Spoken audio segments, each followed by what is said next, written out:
to dive into the final panel of the Sirha Arabia 2024, and we're going to explore the intersection of global trade and kitchen innovation in today's session. And please join me in welcoming our special guests here to speak about it. Abdallah Kassis from Unox, Sirha Arabia from Barry Logistics, Romain Breton, Tournus Equipment, and finally Alexandre Menedier, Fagot Industrial. Please join me. We have room here. There's one chair missing. Come on, grab a seat. They're going to add one. All right, so fantastic. The chair is coming, but I can start, right? Oh, probably we will start. Take a hand mic, each one of you. Each one of you. Thank you. Thank you, Grégoire. May we have one more microphone? Thank you so much. So you can grab your microphones, everyone. So just to kick things off, before we start getting into the real discussion of logistics and trade facilitation, maybe a quick round of introduction, each one of you. I'll leave you the floor very quickly. Romain, we'll start with you. Yes, sure. Can you hear me? Yeah, it works? Put it closer. A bit closer, like that. Okay. So I'm Roman. I'm the export director for a company named Tournus Equipment. We're a French manufacturer of stainless steel equipment. Middle-sized company. We're about 300 people at the factory. Everything is produced in France. And yeah, the specificity, I guess, of the company is that the company belongs to its employees. So we know what we work for, and we try to do our best in what we do. Thank you for sharing, Romain. Shakir. Yeah, thank you for having me. So I come from Bahri Logistics. Bahri Logistics is a subsidiary of the National Shipping Company of Saudi Arabia. We are mainly focused on freight forwarding activities and contract logistics. We do have as well our own custom clearance team, transportation, bonded warehouses, and soon we're going to announce our free zone activities as well. Alexandre? Hello, my name is Alexandre Menadier. I'm the export director for Sofinor Mapal. We are a French-based company manufacturing stainless steel equipment for the food industry, the catering industry, as well for the retail industry. And we do export up to 85 countries. And we are very happy to be here, part of the first Sirha show, because we think it's a great market to be established. Fantastic. Abdallah? Yeah, my name is Abdallah Kassis. I'm the general manager of Unox Arabia Limited. So basically, we are a subsidiary of Unox SPA. We are based out of Padova, a very small city in Italy, but it's next to Venice, so we're happy. We have 1,500 people working with us. We operate out of 44 countries and exporting to 130 countries around the world. We manufacture combi convection, speed ovens, proofers, basically the hot part of the kitchen. And we're very happy to be here, and thank you for having us. Fantastic. This is really our final discussion of this trade show, and it's around logistics. And we all know that logistics nowadays, it's very challenging given the context, the international context. I don't need to give you more insight about that. We know what we're talking about. How are you, all of you, navigating those troubled waters? Romain? Should I start? Well, you're right in the way that it's getting more and more complicated worldwide. Doing export nowadays is more, you spend more and more time at the office than you would like to, because you have to deal with logistics. At Tournus, we export in about 30 countries, and we faced more and more challenge due to local certification in many different countries. But I have to say that I don't know where this certification are taking us in terms of manufacturer, and even for countries that we export in. Knowing that in the HoReCa industry, in our industry, we have very strong food hygiene and safety regulation certification already in place in the US, in Europe. But in many countries, local authorities will not use that. They will use certifications that we don't know how to deal with. So to us, it's getting more and more challenges to deal with these certifications and to navigate through that to make sure that we can export our products in these countries. So it's the case in Saudi, for instance. SABER certification has been more questions than answers so far, and we struggle with it. So we get certified step by step, but it's getting harder and harder and much more time consuming than before. So it's a bit frustrating for us to spend time on that when we'd like to spend time on communicating about food hygiene and safety rather than communicating about certification, which have no sense for our type of product or the industry that we work in. Alexandre, would you like to touch on that? Yes, so certainly the latest event has made logistics even more complicated and challenging for most actors. Certainly, logistics is a part of a relationship that could potentially ruin the relationship and the quality of our commitment and relationship with our key partners. Some recent event has made that it is quite, I would not say impossible, but quite questioning to commit, you know, on a kind of delivery time, because for instance, if a canal would be closed, then the ship would go all around the Cape in Africa and would take another 3 weeks. So time, we never know. So the goods can be shipped, but you know, you potentially you don't know, or you cannot secure 100% when it's going to be delivered to the final destination. Certainly, this is one point. Also, we can see that from 1 week to another, the cost for a full container to any kind of destination or remote destination can be inflated by hell, I would say. So this is a variable element that we need really to adapt and to be agile. Yes, agility. Maybe Abdallah and Shakir, a quick word about that. I mean, logistics is definitely an important thing to look at. However, while importing to certain countries, abiding by the rules, the certificates that we need to acquire is very crucial. I'll give you an example. During I've grown up in Saudi, so I didn't know anything about a Shuko plug, for instance. So exporting the machines out of Europe, normally the 220 has Shuko plug. The container reaches, and then suddenly we're like, okay, no, take it back. Why? Because it has Shuko plug. It's not allowed in the country. You need to abide by the rules. As well as, let's say, Egypt, for example. Now they have a new rule of importing any equipment that has Wi-Fi. It needs a specific certificate for that. So dealing around MENA region or any region, if I would say, abiding by the certificates, abiding by the rules is super, super, super crucial and very difficult, in my opinion. So you need to be more knowledgeable about what are the requirements here. Maybe Shakir, if you want to add one word. Yeah. Look, the way we deal about logistics is a bit different between me and my colleagues over here. They're beneficiary of logistics services while we are actually the logistics services. It's a bit challenging because we do serve multiple sectors, not only food. So we serve industrial, defense, perishables, healthcare, and so on. And each particular sector has their own particular demands, regulation, licenses, certifications, and so on. So it's very challenging to abide by the regulations of each authority in each particular sector. But looking at the positive side, the country is opening up. Tourism is booming. The hospitality segment is increasing. As per the vision, there is about 500,000 hotel rooms being established. That means 500,000 breakfasts, 500,000 lunches, dinners, and snacks, and so on and so forth. So demand is rising, and that makes us happy. All right, thank you for sharing that. But maybe, Homa, what unique challenges have you met yourself, faced in exporting professional kitchen equipment to regions like MENA or Saudi? Well, once again, it's about mainly the local certification and the SABER that we have difficulties to understand exactly what regulation is based on.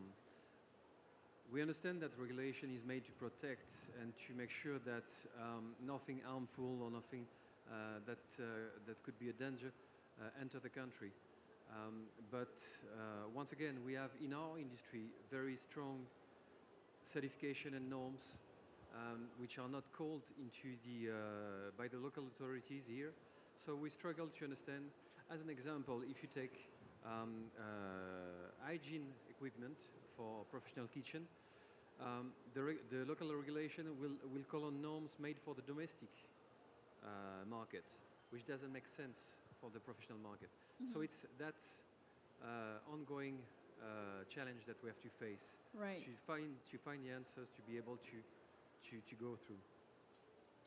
Maybe Abdallah, you can share with us about really. I know that you have the company has a big presence in North Africa, in the Middle East. What have been some of the key challenges and maybe opportunities in those regions when you're doing business? Well, first, the plant is really annoying. So, I would say the challenges that we faced is, as I was speaking before, is understanding the rules of different regions, different countries, and this has been very difficult. I would say as a start, it was a learning curve for us, and we've well. It costed us a lot in terms of learning. However, I would say the opportunities behind it is unbelievable, especially in Saudi Arabia, where the country is the destination now for businesses abroad to come open here.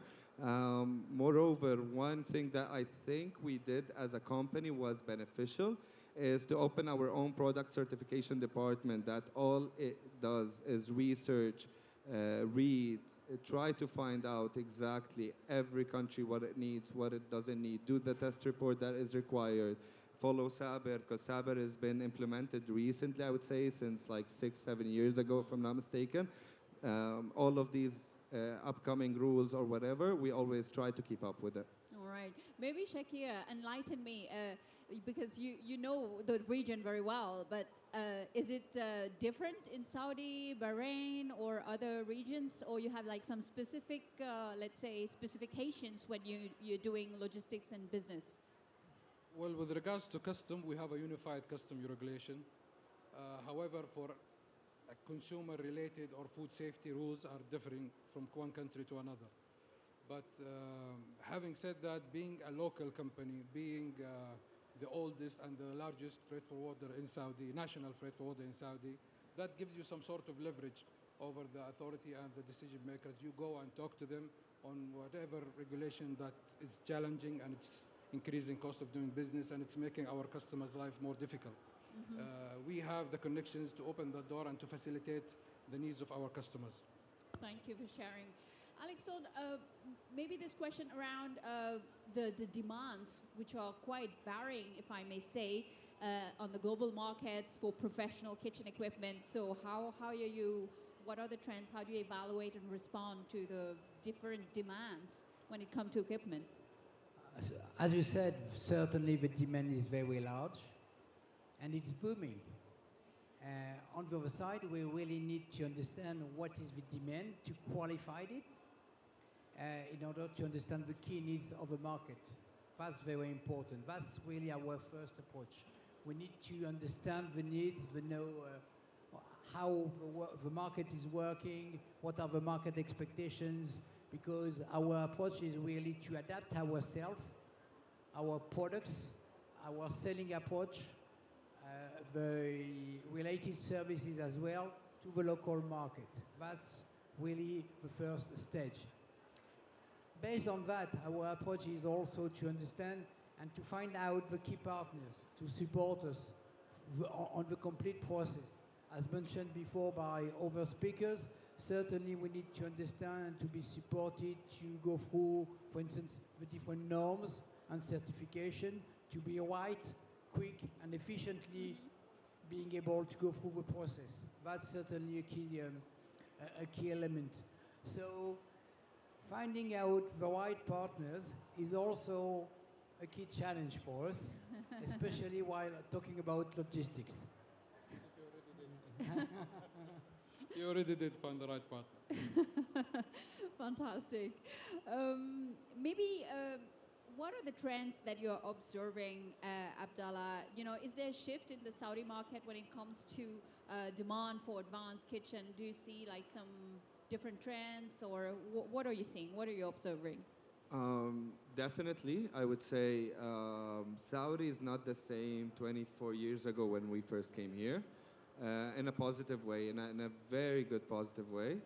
I would say the trends that I'm seeing towards the advanced kitchen equipment is,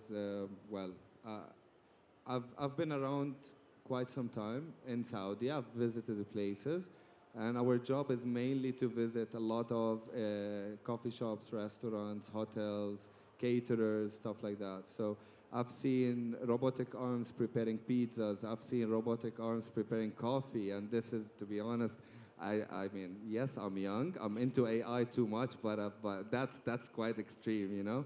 But at the end of the day, I would say that I'm very glad that this country have reached to this level. And one of the reasons is traveling abroad, learning different cultures, learning different routines, way of living, getting expertise from the outside inside as well has made it super helpful to reach to that level. And Shakir, maybe if allow me to just probably rebound on what Abdallah was saying. For you also, it's been like a huge shift, even in logistics, to see how the industry has moved and how it is moving so fast. And for you, it's like an ocean of opportunities. Correct. We are living in an era that we have never even dreamed about. Like now with the vision, all doors are open. You are enabled beyond imagination. This has never been the case 10 years ago. I would say now Saudi is open in multiple sectors, and thanks to our vision, logistics is one of them. When you talk about the logistics of the quality of life program, which food and health and safety falls under that, the sky is the limit. Everything is open, possibilities are there. You have the support from all government entities with regard to technology, facilitation, warehousing, road transport, customs, ports, and so on and so forth. You were speaking about robotic arms. I'm just making more general new technologies. I think this also has shifted the industry. Maybe, Alexandre, if you could share some perspective on new technologies, how you're staying ahead of the trends, etc. At Sofino, innovation is part of our corporate values. So it's part of our DNA. Concretely, what does it mean? First of all, we have set up an innovation committee as being part of our governance process and routines. That's very key. Also, we are used to integrate the latest technology for now many years, and we've been awarded over the last few years in over Sirha fairs or Milano event with new products which have included already IoT tech, for instance, as we consider data to be, I would say, part of the coming expectations of our users. So we like those technology because it brings value to our users and to our customers, which is part, once again, of what we want to push onto the market. Mm-hmm. And Romain, maybe a quick word about new technologies, innovation, what you're doing at... Well, it's very interesting to see, and especially when you go working export, you visit different fairs, different exhibitions, see local markets, different local markets, and you see that, yeah, the industry is moving toward new technology, and of course digital will be a big part of it. We talk more and more about automatization. We talk more and more about getting things through the digital. So it's quite interesting and exciting to see where the industry was just maybe 2-3 years ago and where it will be in 2 or 3 years. And I think it will evolve quite rapidly now. Thank you for that. And Abdallah, tell us, how do you juggle between local market needs and also the global international standards? So there need to find some kind of strike a balance there. Definitely, yes. I would say having the key person to each and every department, each and every idea, each and every concept is the key to success. Because we at Unox believe that the success of the company is not because of one person. It is because of people coming together as family in order to make this happen.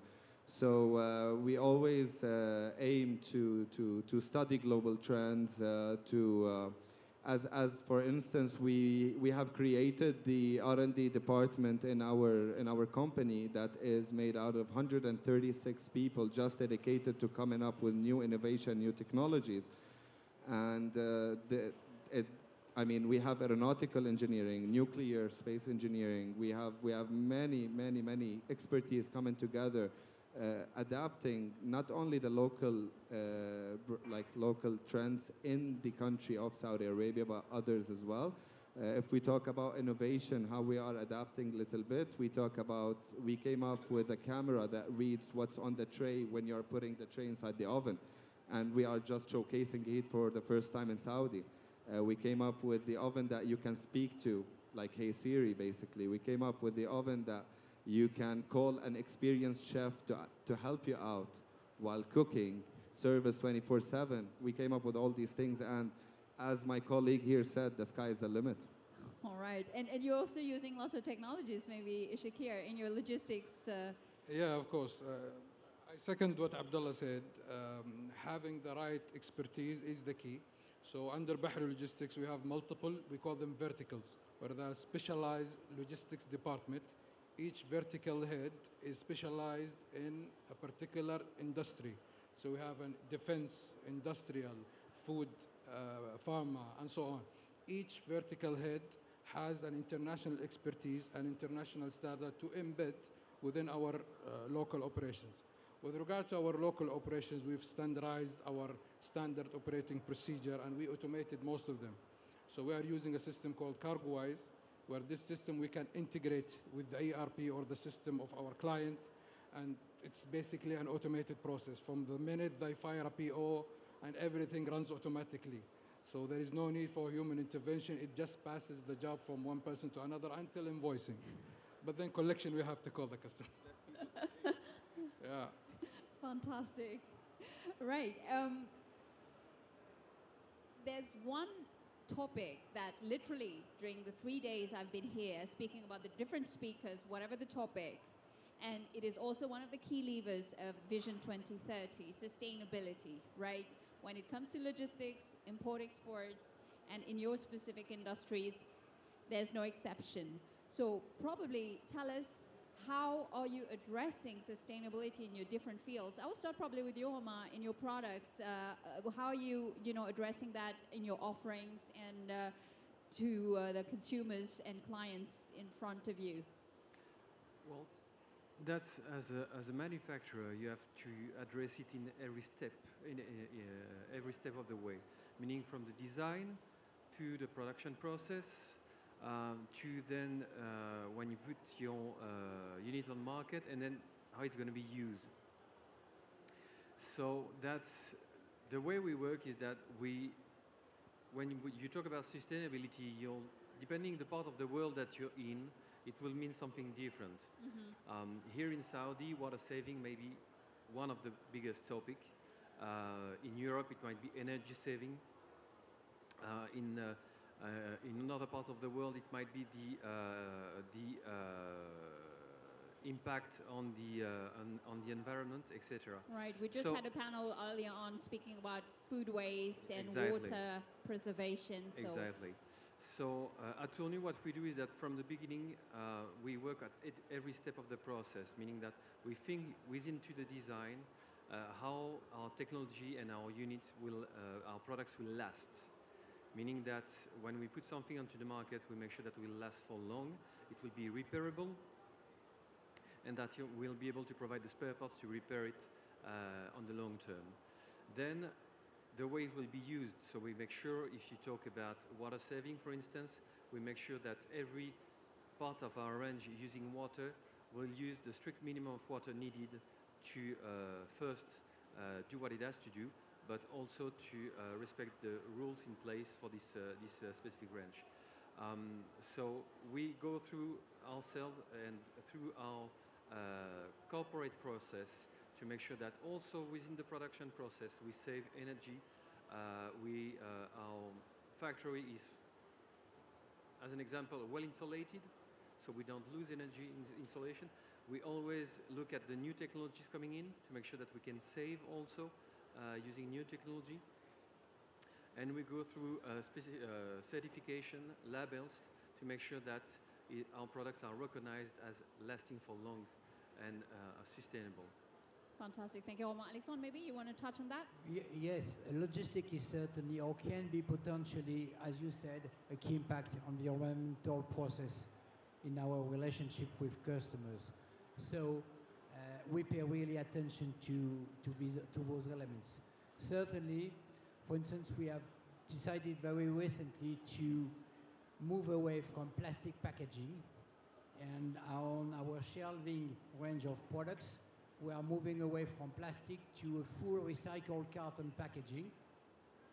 So that means we will limit the impact to the final user, who is also responsible to recycle the packaging. And packaging is a key part of the supply chain. That's the first point. Also, in the way we would design the product as well, we try to optimize the space in the container. For instance, we have a table device whose name is turn fix. That means the feet of the tables can be mounted or assembled very easily, turning just the feet by a quarter of round, and it's installed, rather than transporting air or nothing, which takes place in a container.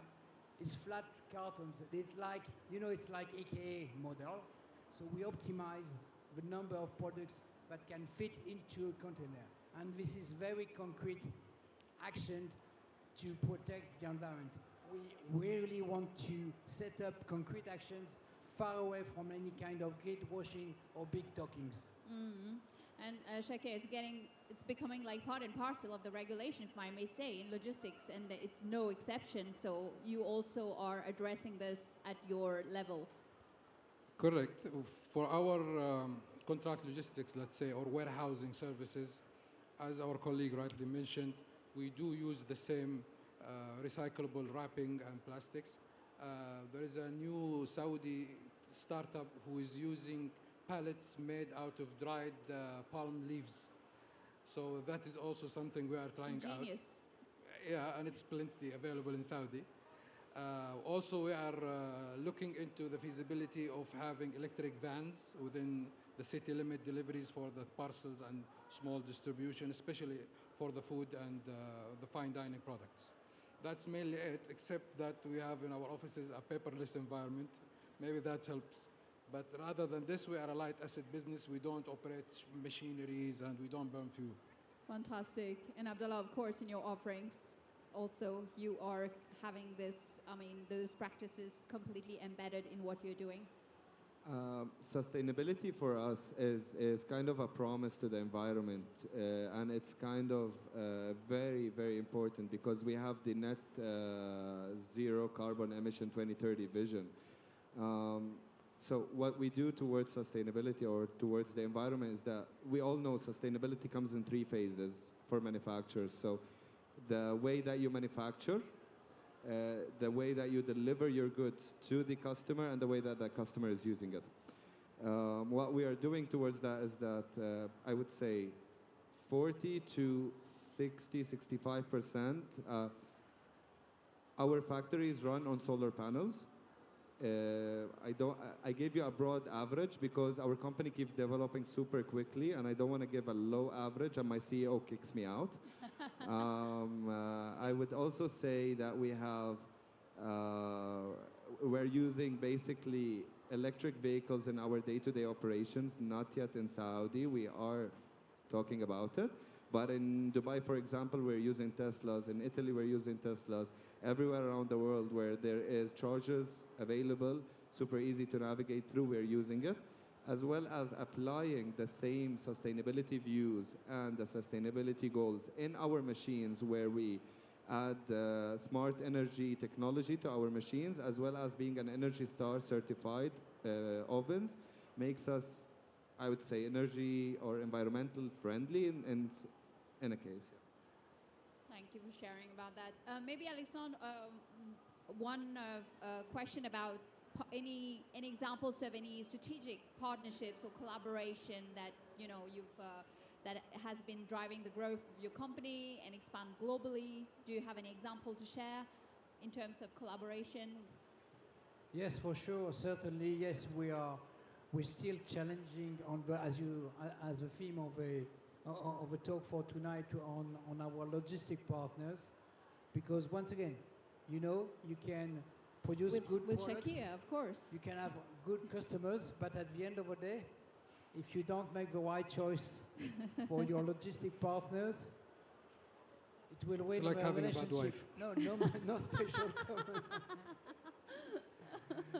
So that's a key point. Yes, and we need to. It takes time. Basically, it takes time. The key message is certainly we have to be patient. Build the relationship. Build the relationship. Understand what are the limitations of each party. Is certainly a key stage we need to go through as a learning experience. Shakir, you want to add something? Yeah, absolutely. As you mentioned, so it takes time indeed. It's basically you are merging the standards of two different entities together to come up with one unified product which suits both parties. It's not easy, but we do have the expertise, we do have the templates that we can fill our different customer needs into, and therefore we can be the perfect partner for every customer that comes from every different segment. Fantastic. I see that there's some chemistry there. That's great. There is some synergy, yes. Business deal will be closed after this. Done. I think that's also one of the reason why we're here, right? So it makes totally sense. Maybe one final round of question when it comes to logistics and equipment speaking about global trade. If we have people who are interested, to work in these fields, what would be like your advice that you could give them that they should be keeping in mind if when they want to do business in this region, in the MENA region with Saudi, for example, what would be your recommendation, your advice, given your experience? Okay. So I would say first we need, as the first question was, we need to study the country very well before opening over here. It's not that this country is difficult to open in, opposed to that. It's really easy now, much easier than before. I would say just to avoid interruptions in the operations, just to make things smoother, people need to educate themselves even more, need to learn even more about trends, as well as, and this is super important, the culture that this country came from. Fantastic. Alexandre, Romain? Well, yeah, the first advice, if I speak to a French person, I'll say don't be arrogant. But no, generally, I'll say, yeah, be flexible, be open-minded. Solutions will be found. It's just a matter of time and work, and yeah, just be open-minded. Alexandre? I would say cultural awareness is certainly very important to consider. I mean, you need to understand the culture, the people, and it takes time, once again.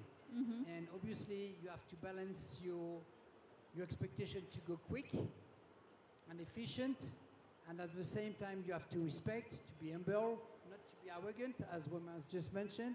So you have to move ahead on a very fragile way and path to move forward.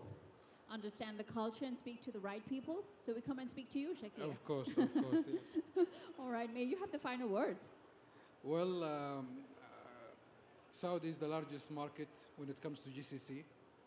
70% of the shipments that come to Jabal Ali in the UAE are final destinations in Saudi.